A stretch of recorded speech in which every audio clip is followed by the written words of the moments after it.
All right, so welcome to Canine Body Language and Safe Handling, presentation given by me. I can't take full credit for this presentation.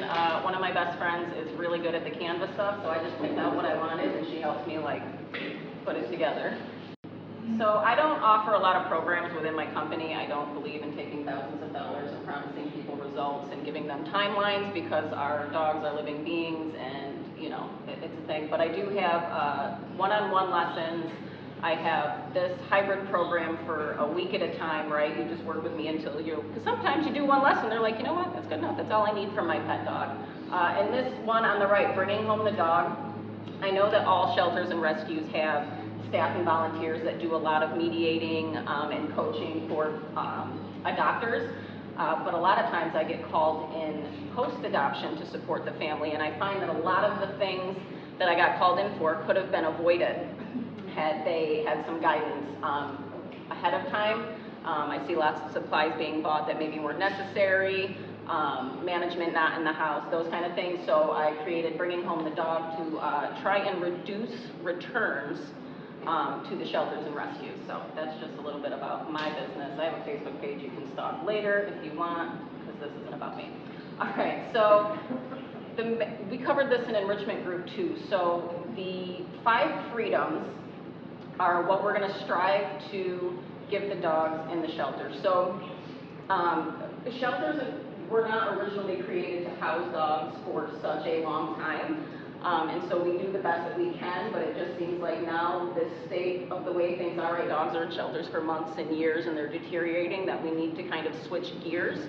We need to start meeting their needs and planning for them to be here a long time.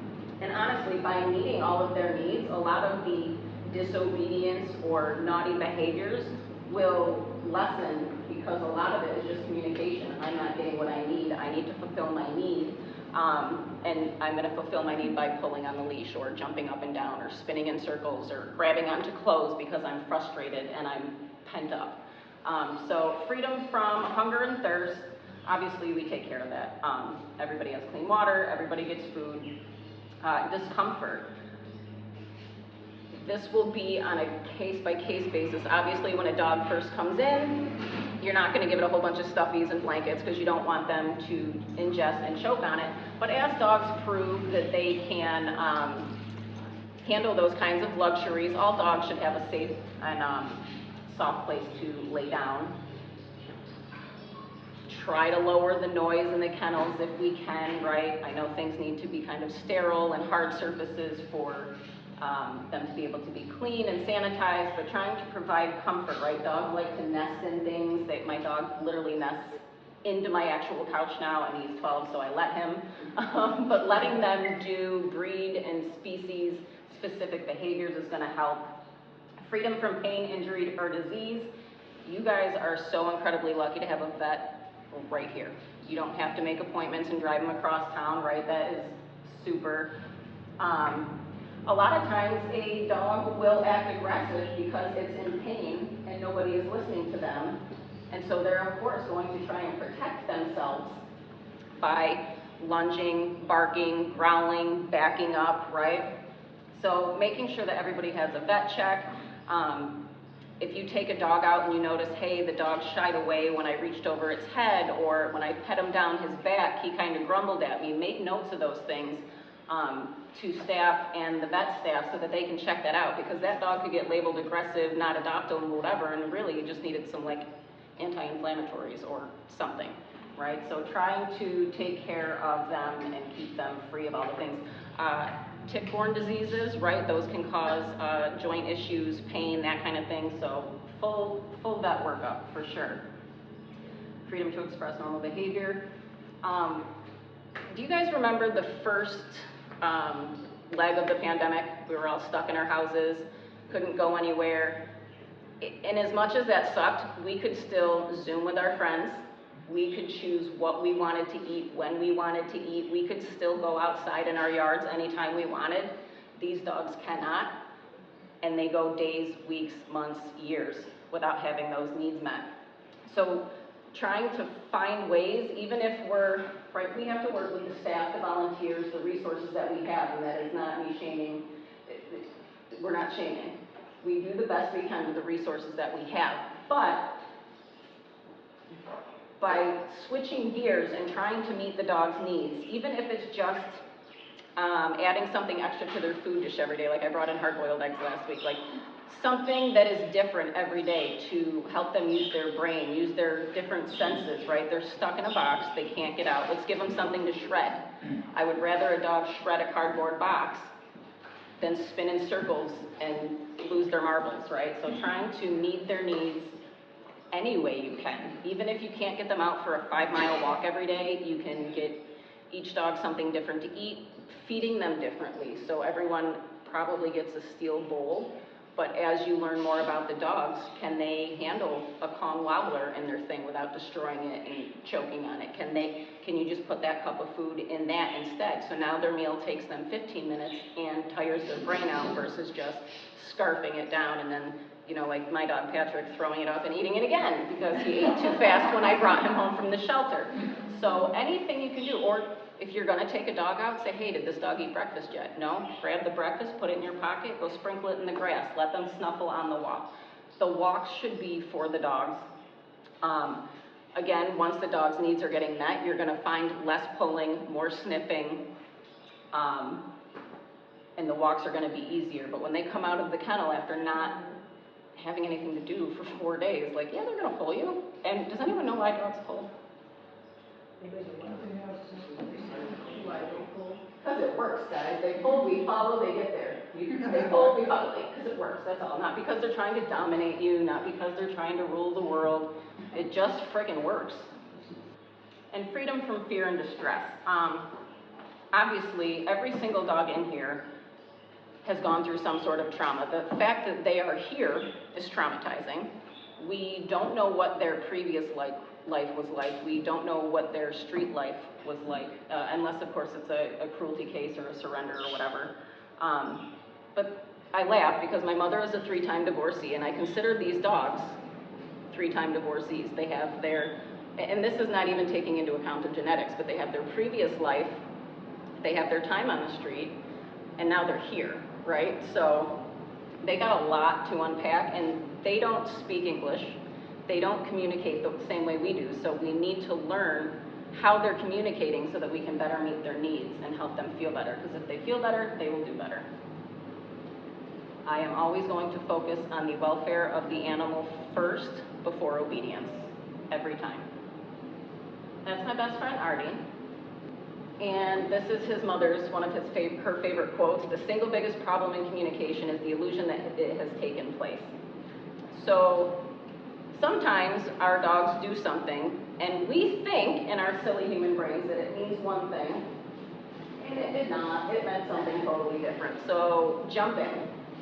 Most people will say, oh, the dog's jumping up on me, it doesn't have manners, or it's excited, when really it could be putting its paws up on you saying, I'm uncomfortable, please help me, get me the hell out of here. So context is gonna matter in a lot of things. He's obviously very happy to see me. Notice his tail goes to his right. That's a couple slides ahead, but dogs have a right and left tail bias, the way they wag it, and it's pretty cool. But being able to communicate with them is gonna be really important. Context matters. So one of the things we're going to learn about is what like an open mouth means. But here's 2 open mouth dogs, and these are 2 very different versions of Artie. Artie on the left was like 6 months old. It was his first day at daycare. He was out of his mind. Absolutely, like his eyes are bugged out. He's freaking out. Artie on the right is laying down in, you know, manners class. He's chilling. He's relaxed. Nice, soft, open mouth. Relaxed body language. So if someone says, oh, well, the dog's mouth was open, think of the context in which that happened. Context is going to matter. That dog is my best friend. I've been walking him for 8 years. Okay, so what do we notice first? Us humans usually don't pay any attention until somebody growls or barks or whines, howls. Oh, I hear him howling in the kennel sometimes. It breaks my heart. That's not what they do first. There are a million other things that dogs will do before they get vocal a lot of the time. Okay, so this guy right here, what do you guys see? Anybody? Which one? The very last one. Ears. He looks like he's not having a good time, right? I mean, none of these dogs are. So what I'm looking at is this little tongue sticking out right here. That is a tongue flick. And it is not, I just took a drink of water and my tongue is, lapping up everything. It's almost like a snake, right? It comes out real quick. It lets you know that the dog is starting to feel stress, right? It's just a little comes out. That's one of your low-level warning signs. Like, okay, the dog's doing these tongue flicks, right? Let's get him some space. Let's remedy this situation. Obviously, the one to the left of it, he looks super worried. Closed mouth. All of these dogs have a closed mouth. So if you can picture a loosey-goosey golden retriever, right? They're wagging, their body's loose. A comfortable dog is going to be very fluid. An uncomfortable dog is going to be very stiff. So you are looking for fluidity versus rigidity. But a lot of times, if you know what to look for, you can be walking a dog, and all of a sudden they go, the mouth closes. Usually when the mouth closes, you got about 3 seconds before they get on their BS. I call it the BS. I don't like the word reactive. I don't like, it's just the bullshit, okay? They get on it. So the tongue flicks, right? Those are gonna be warning signs. Mouth closing. Stiffness, right? You see them tense up. Sometimes you'll see, if you watch the rib cage, the breathing will slow down or it'll speed up, right? All signs that things are not going in the right direction. This poor kid here, again, so he's not facing what he's looking at. He's like, oh, I mean, that's pretty, I think even humans make mistakes. They're like, oh my God. Right? He's like, oh my gosh. So when you can see the whites of a dog's eyes, right? They call that whale eye. That lets you know they're feeling some sort of way. Look at, you guys know what the WTF lines are? Yeah, dogs have them too. Except theirs are generally more, when we say WTF, they're more like, oh God, like it's concerning. They're perplexed. So closed mouth, this guy, ears back, right? Again, floppy ears. What did I do? So this poor guy, look how worried he is. He's very concerned. He's got furrowed brow, WTF lines, closed mouth. He's looking at something that's not, he's feeling some sort of way about it. Ears back, so a lot of dogs, right, have their ears, even the floppy-eared ones, they'll come up forward, and then you notice them move, pinned back, all signs of stress. All right, so this guy, he's obviously pretty stressed out. So you notice his, they call it the commissures, but basically his lips are pulled back really tight. Stress. He could be overheated, he could be in a stressful situation. If a dog's commissures are kind of like a C, right, we're good. When they're pulled back in that, like, I don't know, V, we're getting stressed, right? My face is pulled back, ears pulled back, panting, heavy panting, cutie next to him. I'm gonna say that that dog's probably looking at a treat above a camera, but you see the tongue flick, right? It's just coming up to the touch of the nose and it's gonna go back in. These kids right here, see the dog on the top, leaning back like, oh God, I don't know, versus full on, right? Like I'm engaged. This one's more like, dude, like you're too much, right? Ears back on that guy too. And then this cutie, ears back, bending away from the other dog, showing his teeth, right? Clearly not having a good time. Facial muscles get tight, right? So again, not loose and floppy, it's tight. So they all look pretty happy, right? There's that loose, open mouth, right? That Labrador retrieve, like, just happy to be here, probably staring at a tennis ball or something. His ears are relaxed. His facial muscles are soft. His mouth is open. He literally looks like he's smiling. This corgi kid is adorable. He looks like he's lit, is what he looks like. But so he's got, he has soft, squinty eyes, right? He's like, yeah, my mom loves me, double parent income, no kids. Right? Like he's living his best life. His ears are just, they're not alert, they're not pinned back. He's just like, life is good. He gets driven through Dunkin' for puppuccinos. He's cool. Another smiley. So this dog looks, ears are forward, but they're not like straight up, right? They're not like, ooh, what is that over there? They are just We're smiling. Again, soft features, nice soft open mouth. There's no pulling tight on the commentaries on the side here. That dog, like, half these dogs are probably staring at a milk bone above the phone. And of course, a pity smile, right? Again, no WTF lines here. We are just chilling, we're engaged, soft open mouth, smiling, all of the things.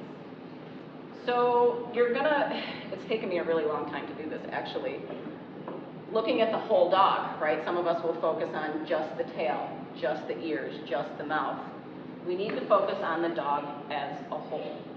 Because one of the common misconceptions is that a wagging tail means a happy dog, and that is not the case.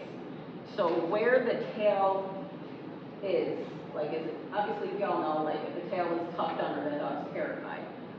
If the tail is mid-level, we're going to be looking for a nice, slow, again, loosey-goosey, mid-level tail. When the tail starts to rise up, it doesn't always mean aggression, but you have to look at the context, like what is going on, what situation are we in, and how fast is that tail moving, or is it stiff? Because if that tail is pointing straight up and it's going like this, that dog's engine is revving. And it could be excitement, it could be hostility, it could be aggression, we don't know, but like nothing good is going to come of a dog in a situation when they're that pumped up to where their tail is high. So we're looking for like dog number 2 here.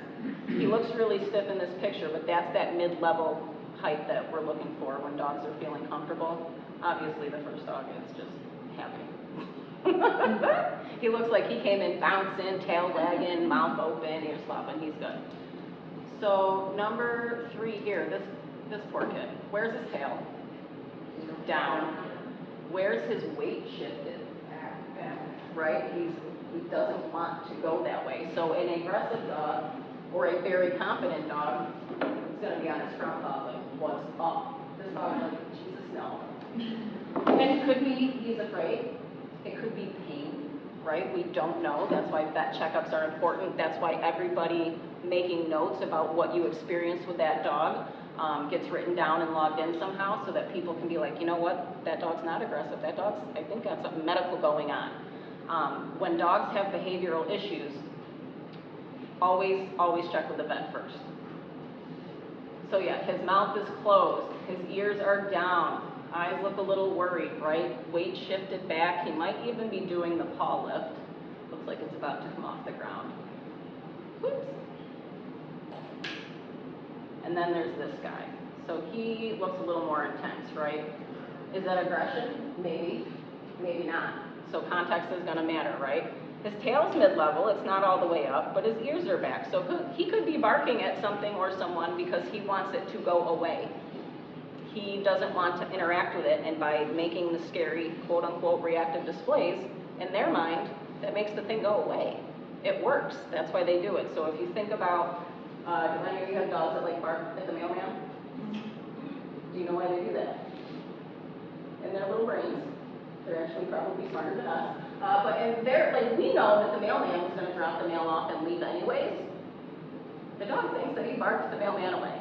It works. So now the mailman comes, I bark, the mailman leaves. Yes, I did it. I protected the house again, right? So context is going to matter, and the whole body is going to matter. So we're looking at tails, eyes, ears, rate of breath, and then I don't know if there's a picture of this or not, but do you ever see a dog you're walking and like one little paw will come up? Yeah.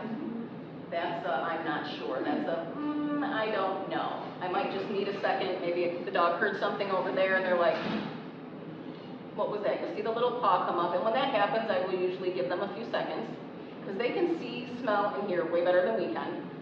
So if a dog does this, I give them a few seconds and like, you know, if I couldn't hear it, that doesn't mean it didn't happen, right? Give them a minute to kind of check things out. And usually if you give them that time to assess the situation, they're like, oh, okay, you know, or they're unsure of what you want from them. If you're not being clear with your training, they can sometimes sit down and they, what do they call them, show please? Or they do this. The dog's not itchy, it's confused and it doesn't know what you want of it. So it's just gonna sit down and scratch itself or lift its paw. It's uncertainty. So the canine ladder of aggression. It starts low, right? We don't think anything wrong happens until there's a big display. But even if like the one dog in the one picture was kind of looking away, looking away from something, uncomfortable. Those, oh God, do you guys ever see dogs yawn when you're like, they're not tired, but they're yawning? Stress relief, right? I am stressed out. Artie, the dog, gets stressed out when I take too long to get to the park, and he yawns in the car every day, and he's fine, his life is great. But I'm like, you're not tired, you're just feeling some sort of way, because I went to the 8-minute away park instead of the 4-minute away park. So yawning, again, context. If you're on your couch with your dog at 8 o'clock at night and you're chilling and your dog's yawning, then yeah, your dog is probably tired. But if you're out at an event and you notice the dog continuously yawning, the dog is getting stressed out. And these are all low level, but if we catch the low level stuff, we can avoid the big scary display that makes them look bad. So head turns away, turns body away, right? If the dog is just like, no, thank you. So I'm turning my back to Alan right now. No, thank you, right? So if you didn't listen when the dog looked away and the dog turns around and is like this, right? Walks away. Anytime I'm doing training and interacting with a dog, the dog is free to opt out. Dogs gain confidence by getting choice in the matter. They literally have no choice here. They don't choose when to eat, when to go to the bathroom, what to eat. They have no choice. If we want dogs to gain confidence, we need to learn how to listen to them and give them choice when it's appropriate. So if a dog walks away, I'm like, cool, you weren't into it? Try again later, whatever. Creeps, ears back, so the creep is kind of like, you know, right, creeping, literally creeping away, ears back, like, oh God, right, that, oh God again, Jesus, you guys again, oh God. Stands crouched tail, we all know this one, right, the crouched, tail tucked, like, you know, last ditch effort to save themselves. It's so sad. I'm sure a lot of them look like that when they first come in, right? It's heartbreaking. Also, let me touch on this real quick too. If a dog is afraid of you and you have delicious food in your hand, I want to encourage everybody, instead of luring the dog into your, you know, to this zone, right? The dog might come up because, yeah, it wants that chicken nugget. And then it's going to look up and go, oh shit, I'm too close to the thing, and you might get that bark. So anytime I go to a shelter and someone's like, hey, Heidi, you want to meet this new dog? And I'm like, great, fine. I will stand sideways. So not only is dog body language important, ours is too. So eye contact for dogs can be confrontational.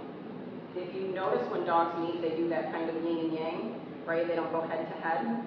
So if you're staring at a dog, facing it, front on, that's intimidating. That can elicit some behaviors you don't want to see. That dog might feel challenged. So I will stand to the side, I won't look at the dog, and I will just toss food. And I will toss the food behind the dog, and then I might toss a little food closer to me, and then I'll toss the food behind the dog, so that the dog gets a positive association from me, right? I'm feeding it, but I'm not luring it into like somewhere where he's uncomfortable. And then, when the dog does come up and sniff, and this is a rule that holds in my house as well, I have a rule called pits or pockets, because we are stupid humans, and all we want to do is touch the fluffy dog. So you put your hands in your pits or your pockets, and you give that dog a few seconds to sniff you without touching it. If the dog wants you to touch it, we all have pet dogs, right? It's very clear. They're like, hey, hey, right? They'll put their paws on you. They'll nudge your hand. My dog just wants to check you out and walk away. But people do this, and then he's like, come at me, bro. So you stand sideways, throw food away from you, don't stare at them dead in their eyes. Obviously, owned dogs are going to be very different. Me and my dog will look longingly into each other's eyes all day long. We have that relationship, and relationship is everything with these dogs. But in the beginning, avoid the eye contact, toss food away from you, give them a chance to gather information, and let them leave if they want to. That is how you earn their trust. That is how you make friends. That is how you build their confidence, okay? See, I told you we got on tangents. Oh God, the lies down, leg up. So most people think, and I think this is how most children get bit, what does it stop to 70? 77, yeah, I was like 74, 70, whatever, right? Like 77% of bites are from the family dog and kids and all that stuff. Yeah.